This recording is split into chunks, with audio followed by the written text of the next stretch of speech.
Alors, l'exo 2 concerne une suite définie de manière récurrente, puisqu'on a Wn plus 1 fabriqué en fonction de Wn. En fait, ça, c'est ce qu'on appelle une suite récurrente d'ailleurs.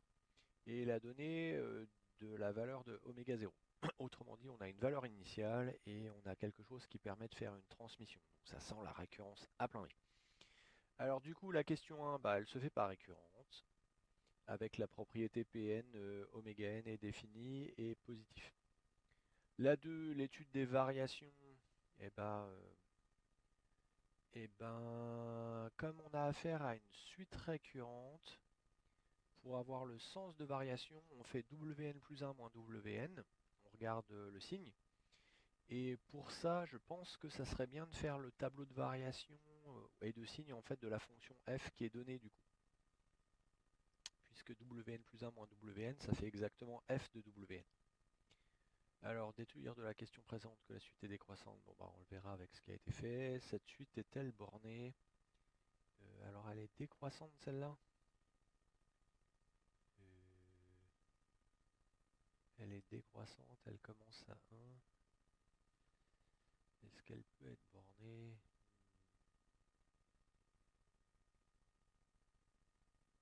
Peut-être que non. Je pense qu'on va le déduire de calcul qui aura été fait à la question 2 et d'un procédé classique. Voilà, alors je vais commencer la correction maintenant. On va apprendre des choses sur ce sujet-là. En fait, ça c'est un exercice typique de suite récurrente. Et donc ça sera à enregistrer et à garder dans un coin bien au chaud parce que chaque fois que vous rencontrerez une suite récurrente, vous pourrez réutiliser ce qu'on va voir ensemble. Alors procédons par récurrence avec cette suite récurrente. Donc on commence par annoncer ce qu'on va démontrer. Alors comme propriété, on peut prendre oméga n est défini et oméga n strictement plus grand que 0. Alors je dis oméga, je pourrais dire w. On peut faire plus court en disant que Wn appartient à l'intervalle ouvert 0 l'infini. Oui, ça contient les deux renseignements. Puisqu'on est en train de dire que Wn est dans un ensemble, ça veut dire que c'est un nombre qui est bien défini, c'est un nombre strictement positif. Et en plus, on a la deuxième condition, donc bah, ça fait un peu plus court, quoi. C'est malin. Alors, bah, l'initialisation est triviale puisqu'on a W0 égale 1, donc bah, c'est clairement vrai pour n égale 0. Et ben, puis si on suppose Pn pour un entier n positif ou nul et qu'on monte Pn plus 1, en fait le cheminement c'est un peu le cheminement habituel. On part de Wn plus 1, on utilise immédiatement la propriété qui permet de faire la transmission pour se ramener au rang précédent. Et on se rend compte que du coup, ça définit bien un nombre, puisque Wn est défini d'après Pn qu'on a supposé, et c'est un nombre strictement positif d'après la propriété qu'on a supposée. Donc on est en train de faire une opération légale, on est en train de mettre un nombre strictement plus grand que 1 dans le logarithme, ça nous donne donc un nombre défini et strictement positif. Du coup, Pn plus 1 est vrai également. Et donc en conclusion, la propriété est vraie pour tous les rangs. Pn est vrai pour tout n positif. Alors, on va étudier la monotonie de notre suite récurrente en utilisant la technique du un plus 1 moins un. Donc, on fait wn plus 1 moins wn, on recopie en remplaçant la définition de wn plus 1, ce qui nous donne ça, on exprime tout en fonction de wn, et ce qui nous permet de poser une fonction. Bon, elle a été introduite dans le sujet, mais c'est un grand classique dans les suites récurrentes de faire ça, hein, donc ça reviendra. Ça nous fait introduire cette fonction f qui donne ça.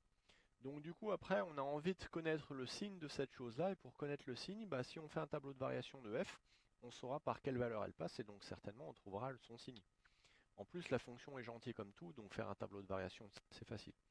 Alors elle est dérivable sur R+, donc on la dérive et on trouve qu'on a toujours un nombre négatif ou nul, et d'ailleurs il est strictement négatif quand on est à droite de 0. Alors ça donne ce tableau de variation là, hein, donc strictement négatif, nul en 0 pour la dérivée, on a une fonction qui descend, et en 0 on trouve 0.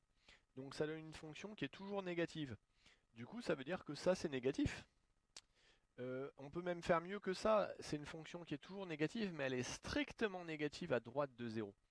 Et comme justement notre Wn est strictement positif, eh bien le résultat est strictement négatif, et donc on a une suite qui est strictement décroissante. Euh, alors en fait, On a fait déjà les questions 2 et 3, on a trouvé les variations, le signe de la fonction f, et on en a déduit que la suite Wn était décroissante. À la question 4, on nous demande si elle est bornée, et en fait, c'est beaucoup plus facile que ce qui n'y paraît.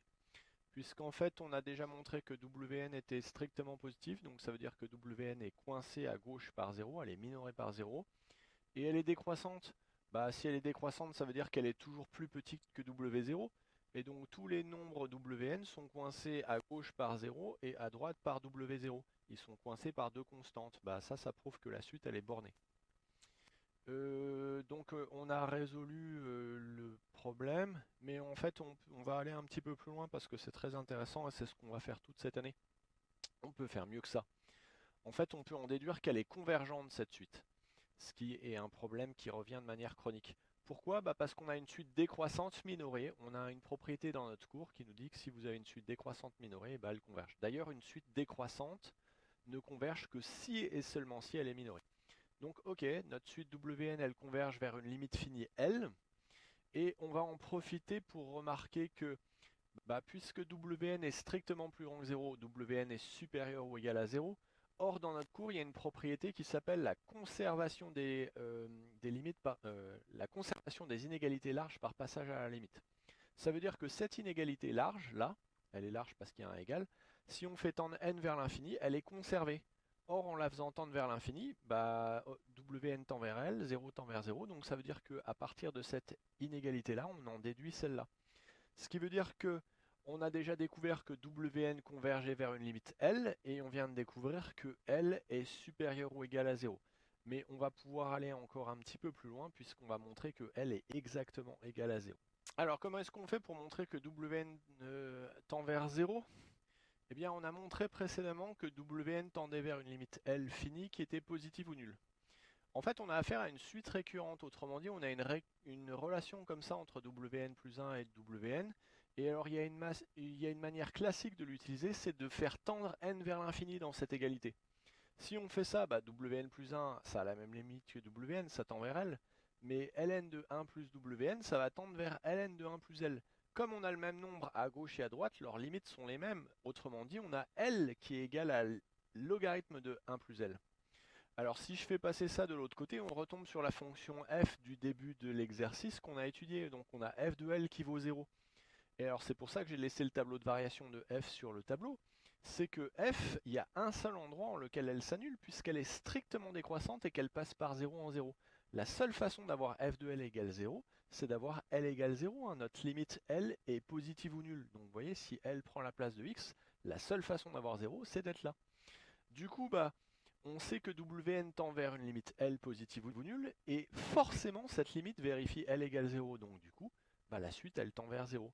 Ce qui fait que bah, on avait une suite très mystérieuse, récurrente, dont on connaissait seulement le premier terme, mais par la théorie, on a réussi à montrer qu'elle était décroissante, qu'elle avait une limite, que sa limite était positive ou nulle, et même que sa limite est nulle. Donc on a une fonction qui décroît constamment jusqu'à tendre vers 0, qu'elle n'atteint jamais, mais elle s'en rapproche.